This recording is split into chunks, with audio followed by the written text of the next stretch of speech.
अस्सलामुअलैकुम रहमतुल्लाहि व बरकातुहू। स्वागत है आप तमामी नाजरीन का आलिमी एकेडमी 92 चैनल में। आ गया हूँ फिर से मैं आपके बीच एक नई वीडियो लेकर के और बहुत ही लेटेस्ट होने वाली वीडियो लेके। नाजरीन, गुजारिश है कि जितना जल्द हो सके आप इस चैनल से जुड़ जाए और अपने साथियों को इस चैनल से जोड़ दे। साथियों, क्यों? इसलिए कि आपका ये एक ऐसा प्लेटफॉर्म है जो प्लेटफॉर्म आपके उस वक्त तक आपके साथ रहने वाला है जब तक आप कामयाबी की मंजिल तय कर नहीं लेते। जब तक आप कामयाब नहीं हो जाते तब तक आपके साथ रहने वाला ये अलीमी एकेडमी 92 चैनल है। तो नाजरीन, गुजारिश है कि आप इस वीडियो को और जो भी कुछ आपको बताया जाए, आपको बात समझ में आ जाए तो वीडियो को लाइक कर देंगे, शेयर कर देंगे। और जो लोग इस चैनल से नहीं जुड़े हैं, आप उनको इस चैनल से जोड़ देंगे। साथियों, तो मैं एक लेटेस्ट वीडियो के साथ आपके बीच हाजिर हूं। देखिए, आज हम पढ़ने वाले हैं परवीन शाकिर की गजलें। परवीन शाकिर, देखिए हम फिलहाल सफर कर रहे हैं गजल से, और गजल की दुनिया जानते ही है कि गजल में औरतों के हुस्न, जमाल, जवानी और शबाब की ही बातें होती है। आमतौर से 18 से लेकर के 40 के बीच की उम्र की ही ज्यादातर बातें होती है। तो नाजरीन, परवीन शाकिर ये एक शायरा है जो लड़की है और इसने 2 गजल लिखी है। इसकी 2 गजल तो बहुत सारी लिखी है, गजल की किताबें भी बहुत लिखी है, बहुत सारे इनके मजमुए हैं। लेकिन इनकी 2 गजल को बिहार बोर्ड ने एक्सेप्ट किया है और अपने बिहार बोर्ड के दरक्षा उर्दू के हिस्सा 2 में इनके 2 गजल को रखा है। गजल 1 ये रहा और गजल 2 ये रहा। ये दोनों गजल को बिहार बोर्ड ने एक्सेप्ट करते हुए अपने निसाब यानी कि अपने सिलेबस में इसे ऐड कर लिया है। साथियों, तो ये एक शायरा है। मर्द शायर होता है तो उसे शायर बोलते हैं, और वही जब शायर अगर औरत हो तो उसे शायरा बोलते हैं। नाजरीन, तो मैं आपको बता दूं, परवीन शाकिर की गजल आज हम पढ़ने वाले हैं। परवीन शाकिर की पैदाइश जो हुई थी, परवीन शाकिर की पैदाइश जो हुई थी साथियों, वो 24 नवंबर 1952 को 24 नवंबर 1952 को परवीन शाकिर पैदा होती है पाकिस्तान के कराची में। पाकिस्तान के कराची में 1952 को 24 नवंबर की तारीख को ये पाकिस्तान के कराची में पैदा होती है। आगे आ जाइए। ये होती है पाकिस्तान में, लेकिन इनके जो असलाफ हैं, असलाफ किसको कहते हैं? असलाफ माँ बाप दादा परदादा, ऊपर की तरफ आप चले जाए, बाप के बाप, फिर बाप के बाप के बाप, दादा परदादा, उनको असलाफ कहते हैं। तो इनके जो बाप दादा थे ना, वो कहां के थे? वो हिंदुस्तान के रहने वाले थे। कहां के थे? हिंदुस्तान के रहने वाले थे। और हिंदुस्तान में कौन सी जगह? लहरिया सराय, दरभंगा के लहरिया सराय, हिंदुस्तान के बिहार स्टेट के दरभंगा जिले के लहरिया सराय गांव के रहने वाली थी ये परवीन। इनके असलाफ यहीं के रहने वाले थे।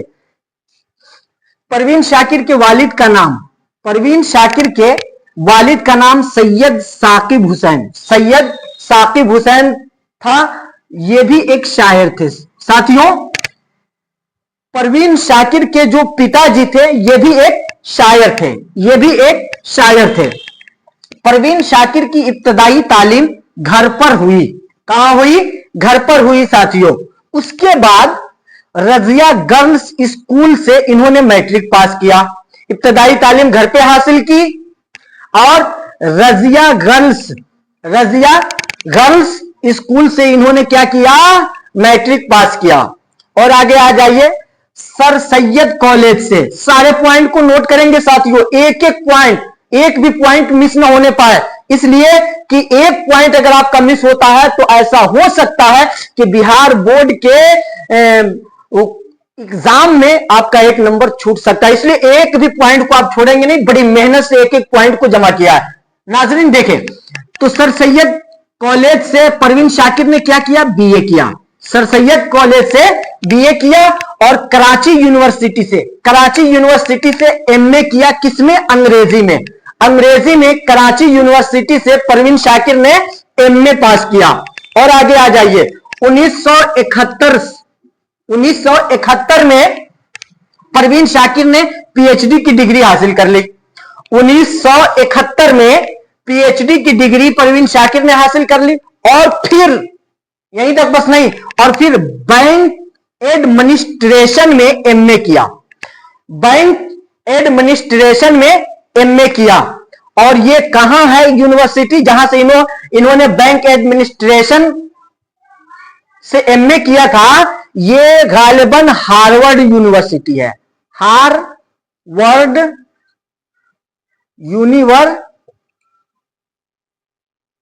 यूनिवर्सिटी, हार्वर्ड यूनिवर्सिटी से इन्होंने एमए किया। किसमें? बैंक एडमिनिस्ट्रेशन में। आगे आ जाइए, परवीन शाकिर की कुछ अंदरूनी जानकारी। इनकी शादी जो हुई थी, परवीन शाकिर की जो शादी हुई थी, इनके खाला के बेटे डॉक्टर नसीर अली से। खालाजाद भाई है, और खाला का ये क्या है? नसीर अली परवीन शाकिर के खाला के बेटा है, और परवीन शाकिर के नसीर अली क्या है? खालाजाद भाई थे। इन्हीं से इनकी शादी हुई। परवीन शाकिर और डॉक्टर नसीर अली ये दोनों हस्बैंड वाइफ हुए, तो इनसे एक बेटा पैदा हुआ जिसका नाम रखा गया सैयद मुराद अली। परवीन शाकिर के बेटे का नाम सैयद मुराद अली है। परवीन शाकिर की तलाक हो गई। किनसे? डॉक्टर नसीर से। किस सन में? तो 1989 में। 1989 में परवीन शाकिर और डॉक्टर नसीर अली के बीच जुदाई हो गई। वो साल कौन था? 1979। और आगे आ जाइए, परवीन शाकिर, अगर आपको ऐसा लगता होगा कि अब ये अभी जो आगे बात बताई जा रही है कि परवीन शाकिर बहुत ही नर्म और सादा मिजाज और नेक औरत थी, तो जब औरत नेक थी तो फिर इनको तो अपने पति के साथ ही रहना चाहिए, फिर दोनों में जुदाई क्यों हुई? तो ऐसा होता है, अच्छी दाल को अच्छा चावल नहीं मिलता, और अच्छे चावल को अच्छी दाल नहीं मिलती, ऐसा कुछ होगा। दोनों को मिजाज में क्या है? ये था 36 का आंकड़ा था। अगर ये मान लेते हैं परवीन शाकिर 37 है और नसीर अली साहब क्या है? 35 है। अब बताइए 35 और 37 के बीच में क्या मामला है? तो यही मामला है कि 35 और 37 के बीच में 36 का आंकड़ा है। पटा ही नहीं पटा। जब पटा नहीं तो क्या हुआ? दोनों की क्या हो गई? जुदाई हो गई। दोनों की क्या हुई? जुदाई हो गई। वैसे परवीन शाकिर क्या थी? बेहद नरम और सादा मिजाज खातून थी। इन्होंने टोटल 42 बरस की उम्र पाई। 42 इयर्स। ये टोटल 42 साल की उम्र पाई, जिनमें से 27 साल सिर्फ शायरी की। सोच सकते हैं, 42 साल की उम्र पाई और 27 सालों तक शेरो शायरी की दुनिया में रही, शेरो शायरी करती रही। और यहीं तक बस नहीं, देख लीजिए साथियों, इनकी जो शेरो शायरी हुई थी ना, वो बचपने से हुई थी। बचपन से इन्होंने शेरो शायरी शुरू कर दी थी, इसलिए कि बाप शायर तो जाहिर सी बात है बेटी भी शायरा। मैं शायर हूं, तू मेरी शायरा। अगर बाप शायर है तो बेटी शायरा हो ही जाएगी। तो बचपन से ही परवीन शाकिर क्या थी? शायरा थी, शेरो शायरी किया करती थी। और आगे आइए देख लेते हैं परवीन शाकिर की कुछ और जानकारी ले लीजिए। इनके द्वारा लिखी गई शेरो शायरी का जो मजमुआ है, देखें, सबसे पहला मजमुआ इन्होंने शेरो शायरी का जो लिखा था उसका नाम क्या था? खुशबू। क्या नाम था साथियों? खुशबू नाम था, जो 1977 में प्रकाशित होता है, पब्लिश होता है। उसके बाद सदे वर्ग है, यह भी शेरी मजमुआ है, जो 1981 में प्रकाशित हुआ। उसके बाद खुद कलामी है, जो 1990 में प्रकाशित हुआ। कफे आईना है, वगैरह वगैरह, और भी बहुत सारी शेरो शायरी के मजमुए हैं। आइए, इंतकाल कब हुआ अब ये भी देख लेते हैं। इंतकाल परवीन शाकिर का 26 दिसंबर 1994 को इस्लामाबाद के नजदीक सड़क हादसे में, किस दुर्घटना में? सड़क दुर्घटना में इनका इंतकाल हुआ। वो जगह कौन सा था? इस्लामाबाद के नजदीक। 1994 में 26 दिसंबर को इनका इंतकाल हो जाता है। टोटल 42 साल की उम्र पाती है और उन 42 सालों के बीच वो 27 साल तक सिर्फ शेरो शायरी में गुजार देती है। साथियों, परवीन शाकिर बहुत ही नर्म और सादा मिजाज औरत थी। इनकी शेरो शायरी पढ़ने के बाद यह महसूस हो जाता है कि परवीन शाकिर उन चीजों को अपने गजलों में, अपने शेरो शायरी में पेश करती है जो उनकी खुद की जिंदगी में हो चुकी है। उनकी खुद की जिंदगी में वो सारी चीजें गुजर चुकी है। उन्हीं चीजों को वो अपने शेरो शायरी के अंदर लाती है। जैसे कि इन्होंने अपने दोनों गजलों में प्यार मोहब्बत की बात की है, मोहब्बत और उल्फत की बात की है।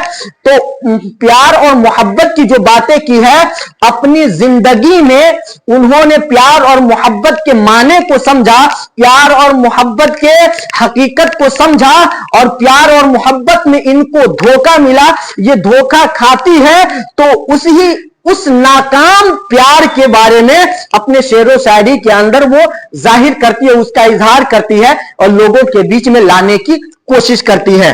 साथियों, तो ये परवीन शाकिर के ताल्लुक से जो कुछ बातें थी जो आपने जाना, याद रखें परवीन शाकिर की जो गजल है उसमें आपको दर्द मिलेगा, टीस मिलेगा, कसक मिलेगा, तड़प मिलेगा, ये सारी चीजें,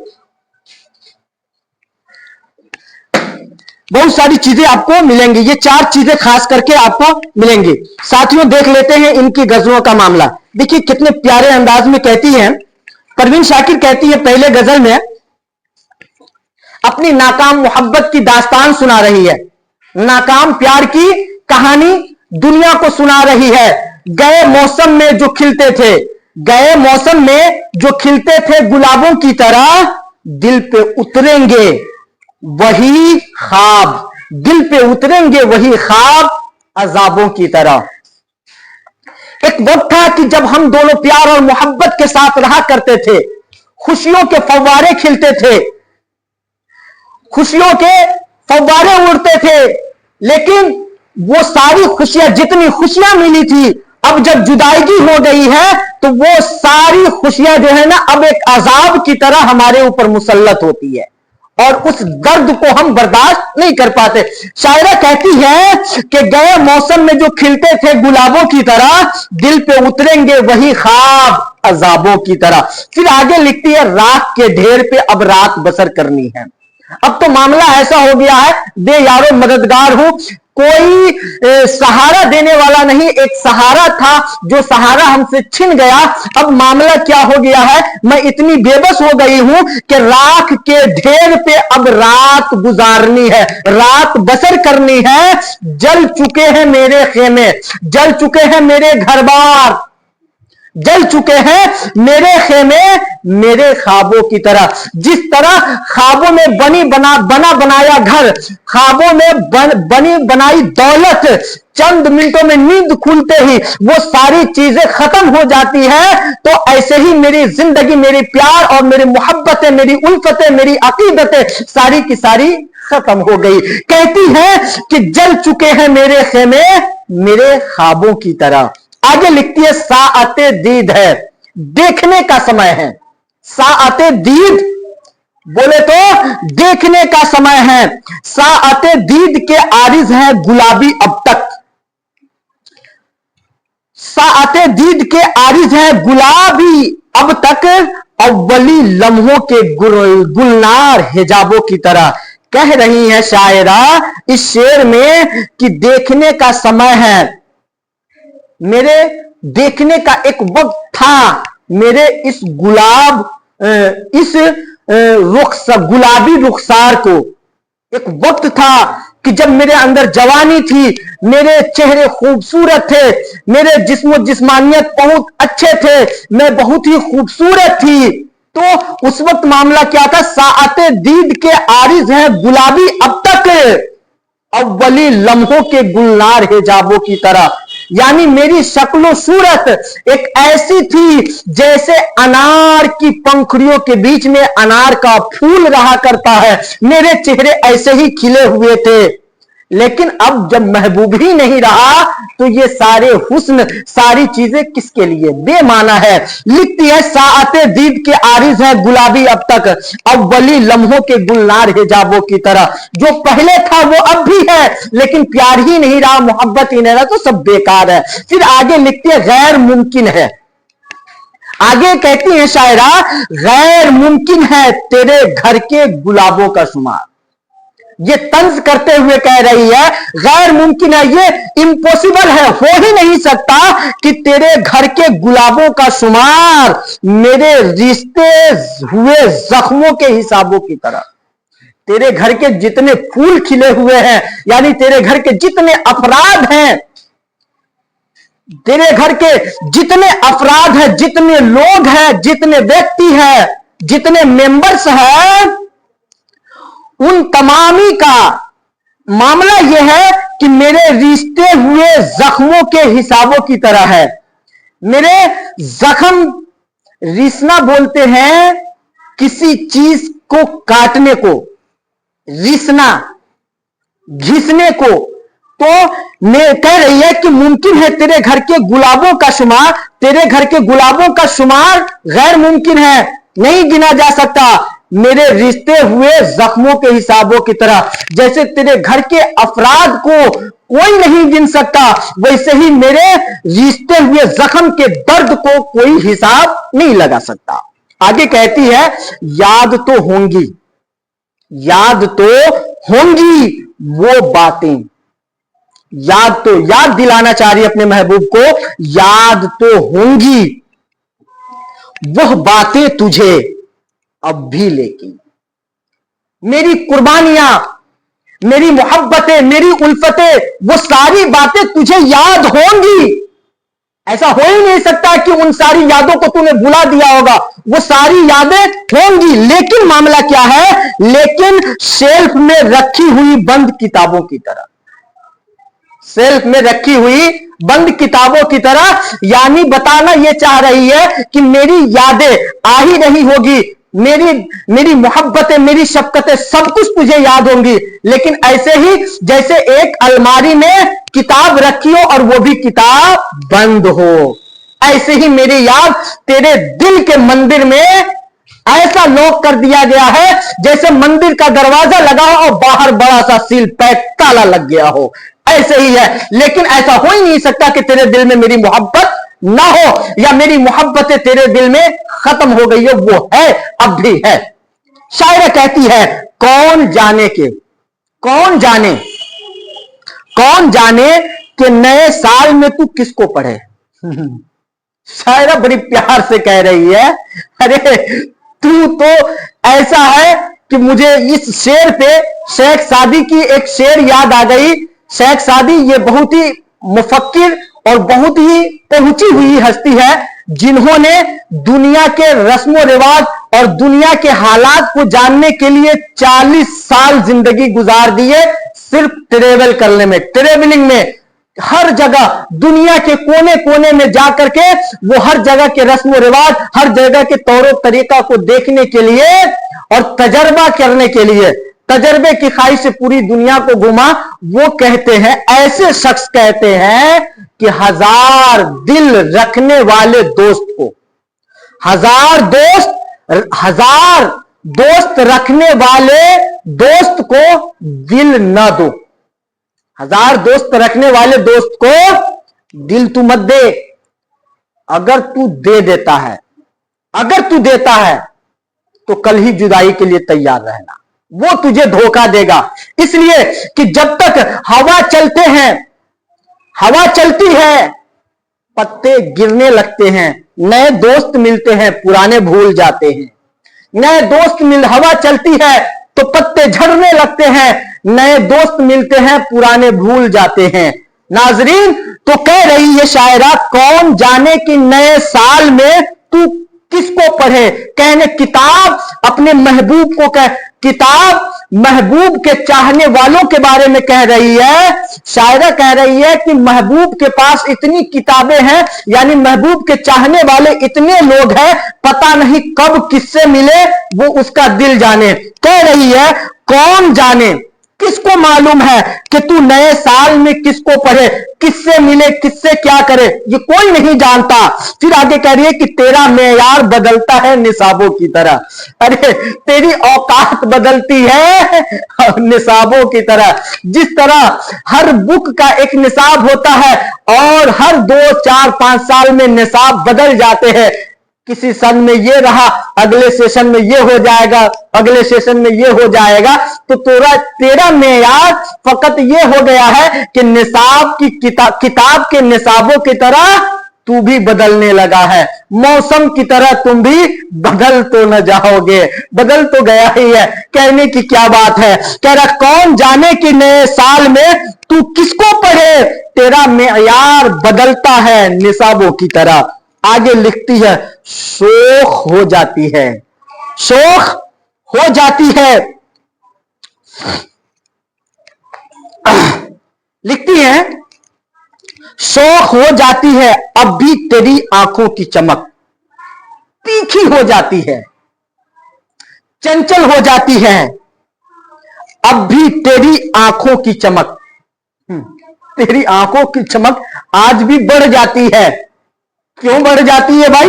कह रही है गाहे गाहे तेरे दिलचस्प जवाबों की तरह। गाहे कभी कभी तेरे दिलचस्प जवाबों की तरह तेरी आंखों की चमक भी बढ़ जाती है। आगे लिखती है हिज्र की शब जुदाई की रात मेरी तन्हाई पे दस्तक देगी। हिज्र की शब मेरी तन्हाई पे दस्तक देगी, तेरी खुशबू मेरे खोए हुए ख्वाबों की तरह। तेरी खुशबू, जुदाई तो हो गई है, हम और तुम जुदा हो गए हैं, लेकिन मुझे उम्मीद है कि तेरे वो दिए हुए दर्द, तन्हाई में जाऊंगा तो तेरे दिए हुए दर्द जरूर दस्तक देंगे मेरे दिल के दरवाजे पे। ये पहला गजल है जिस गजल में पहले गजल में परवीन शाकिर की, इसमें दर्द भी है, टीस भी है, कसक भी है, तड़प भी है, सारी चीजें, चारों चीजें मौजूद है। अब दूसरे गजल को देख लीजिए। बारिश हुई तो फूलों के तन चाक हो गए, बारिश हुई तो फूलों के तन चाक हो गए। जैसे बारिश हुई तो जो फूल कुम्हला रहे थे, बारिश होने से वो सारे फूल खिल उठे। फूलों ने अपना मुंह बंद किया था, बारिश के कतरात क्या करके फूलों ने अपना मुंह खोल लिया। शायरा कहना यह चाहती है कि हवा चली, पत्ते झूमने लगे, नए दोस्त मिले, पुराने भूलने लगे। ये कहना चाह रही है, ये भाव है। बारिश हुई तो फूलों के तन चाक हो गए, मौसम के हाथ भीग के सफाक हो गए। मौसम के हाथ भीग के सफाक हो गए। सफाक बोले तो बेरहम, सफाक का मतलब बेरहम हो गए। बारिश हुई तो फूलों के तन चाक हो गए, मौसम के हाथ भीग के सफाक हो गए। बादल को क्या खबर है, उस आसमान के बादल को क्या खबर है कि बारिश की चाह में बादल को क्या खबर है बारिश की चाह बोले तो ख्वाहिश में, कैसे बुलंद बाला सजर खाक हो गए। दरख्त कितना भी मोटा हो, कभी कभी आपने देखा होगा कि बारिश न होने की वजह से, उस दरख्त को पानी न मिलने की वजह से वो दरख्त सूख जाता है। शायरा अपनी मोहब्बत का वास्ता दे रही है कि जिस कदर मैं तुझसे मोहब्बत कर रही हूं, उल्फत कर रही हूं, अकीदत कर रही हूं, तुम्हारे तरफ दौड़ती चली आ रही हूं। अगर तुमने मुझे ना अपनाया, तूने मेरे दर्द को ना समझा, तो याद रखो ऐसा ही होगा कि बादल को क्या खबर है कि बारिश की चाह में कैसे बुलंद बाला शजर खाक हो गए। अगर तूने मुझे ना अपनाया तो मैं बिखर जाऊंगी, मैं बिखर जाऊंगी। आगे कह रही है जुगनू को दिन के वक्त परखने की जिद करे, जुगनू को दिन के वक्त परखने की जिद करे। शायरा कह रही है, जुगनू की मिसाल दे रही है अपने महबूब को आजमाना हो, महबूब को आजमाना हो, दोस्त को आजमाना हो तो मुसीबत के वक्त में आजमा करके देखो। जो मुसीबत के वक्त में तेरे हाथ को पकड़े, तेरे दामन को पकड़े, वही सच्चा महबूब होगा, वही सच्चा दोस्त होगा। कहा यह जा रहा है कि जुगनू को दिन के वक्त परखने की जिद करें, बच्चे हमारे अहद के चालाक हो गए। कहने का मतलब यह है कि कुछ लोग तजर्बा कर करके इतने चालाक हो गए हैं कि कह रही है कि जो हम आजमाना चाहते वो पहले ही परख लेता है। करिए जुगनू को दिन के वक्त परखने की जिद करे, बच्चे हमारे अहद के चालाक हो गए। आगे कह रही है शायरा कि लहरा रही है बर्फ की चादर हटा के घास, लहरा रही है बर्फ की चादर हटा के घास, सूरज की शह पे तिनके भी बेबाक हो गए, सूरज की शह पे तिनके भी बेबाक हो गए, सूरज की शह पे तिनके भी बेबाक हो गए। कह रही है कि बर्फीली इलाके में जब बर्फ गिरता है तो वो सारे पत्ते ऐसे हो जाते हैं जैसे वो एक चादर ओढ़े औंधे पड़े हों, लेकिन जैसे सूरज की गर्मी पड़ती है तो वो बर्फ के तोंदे पिघल जाते हैं और फिर से वो घास की पत्तियां खड़ी हो जाती है।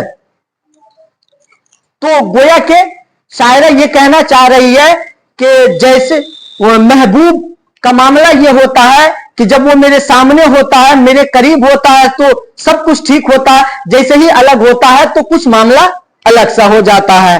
कह रही है बस्ती में जितने आब गजीदा थे सब के सब, बस्ती में जितने भी पानी के मारे थे सब के सब दरिया के रुख बदलते ही तैराक हो गए। जो लोग पानी की जद में थे, बस्ती के सारे लोग जो पानी की जद में थे वो सब के सब, अब मामला ये हो गया है कि दरिया के रुख पाया क्या, दरिया की आहट पाया क्या, सब के सब तैरने वाले हो गए, सब के सब तैराक हो गए।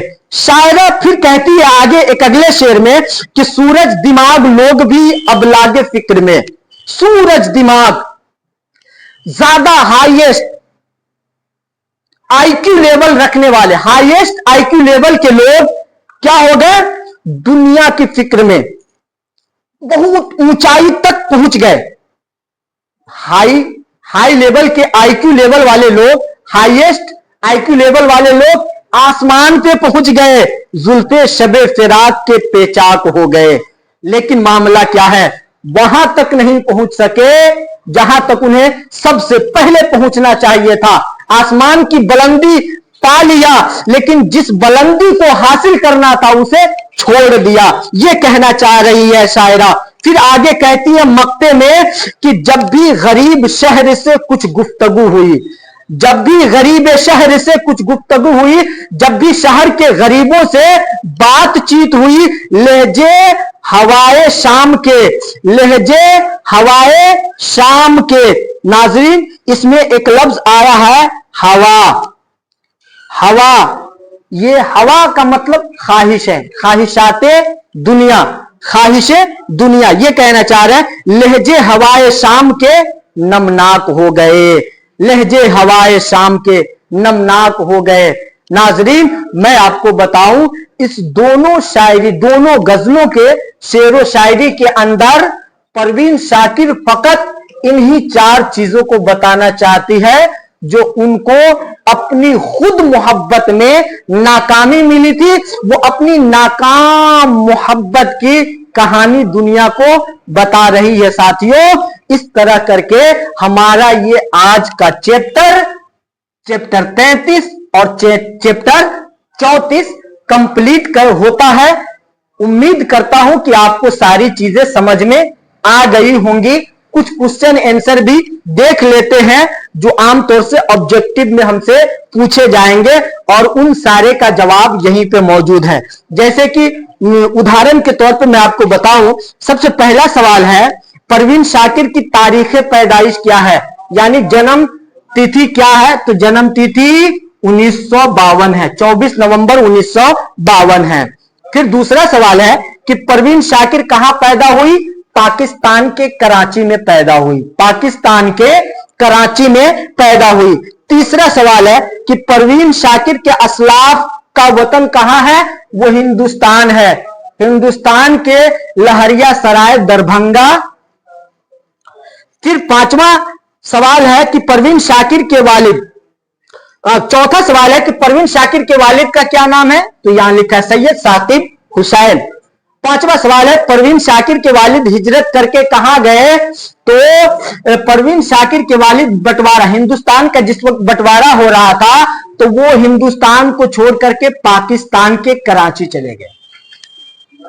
छठा सवाल है परवीन शाकिर की इब्तदाई तालीम कहां हुई? इब्तदाई तालीम जो इनकी हुई थी वो घर पर हुई थी। कहां हुई थी साथियों? घर पर हुई थी।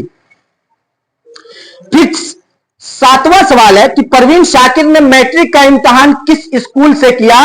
तो मैट्रिक का इम्तिहान इन्होंने रजिया गर्ल्स स्कूल से मैट्रिक का इम्तिहान पास किया, रजिया गर्ल्स स्कूल से। आठवां सवाल है कि बीए की तालीम परवीन शाकिर ने किस कॉलेज से किया? तो बीए की तालीम सर सैयद कॉलेज से बीए की तालीम किया, तालीम हासिल किया सर सैयद कॉलेज से। फिर नौवां सवाल है कराची यूनिवर्सिटी से उन्होंने किस किस सब्जेक्ट में एमए किया? तो कराची यूनिवर्सिटी से एमए किया अंग्रेजी में, अंग्रेजी में। एक मिनट साथियों, मुझे खुद भी डाउट है, किस किस सब्जेक्ट में देख लेते हैं। कराची यूनिवर्सिटी से परवीन शाकिर ने आगे देख लीजिए, कराची लिसानियात में, कराची यूनिवर्सिटी से अंग्रेजी में भी एमए किया और दूसरी बात इन्होंने लिसानियात से भी, किससे? लिसानियात यानी भाषाई, लिसानियात से भी क्या किया? एमए किया।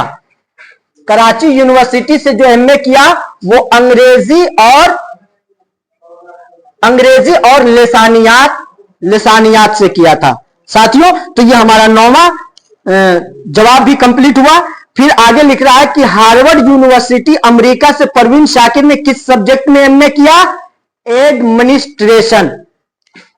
हार्वर्ड यूनिवर्सिटी से बैंक एडमिनिस्ट्रेशन से इन्होंने एमए किया और university Harvard university America, America Harvard university से किया था एमए बैंक एडमिनिस्ट्रेशन से। नाजरीन, उम्मीद करता हूं कि ये सारी चीजें आपको समझ में आई होंगी। आज की वीडियो में बस इतने ही। उम्मीद करता हूं कि ये सारी बातें आपको समझ में आई होंगी। अगर आपको सारी बातें समझ में आई होंगी तो आप लाइक करें, वीडियो को शेयर करें और ज्यादा से ज्यादा इस चैनल को सपोर्ट करें, इसलिए कि आपको ये चैनल जब तक कामयाबी नहीं दिला देता तब तक पीछे हटने वाला नहीं है। इसलिए साथियों, इस चैनल से जुड़े और अपने साथियों को भी इस चैनल से जोड़ने की कोशिश करें। चैनल को सब्सक्राइब कर दें और बेल आइकन दबाना ना भूलें। बेल आइकन इसलिए दबाना ना भूलें कि हर रोज आने वाली वीडियो की नोटिफिकेशन कहीं आपके पास ना पहुंचे। बेल आइकन दबाएंगे, हर दिन आने वाली वीडियो सबसे पहले आपके पास पहुंचेगी। तो उम्मीद करता हूं कि सारी बातें आपको समझ में आ गई होंगी। आज की वीडियो में बस इतने ही। इजाजत चाहता हूं, मुझे इजाजत दे। खुदा हाफिज। अस्सलामु अलैकुम। हिंदुस्तान जिंदाबाद।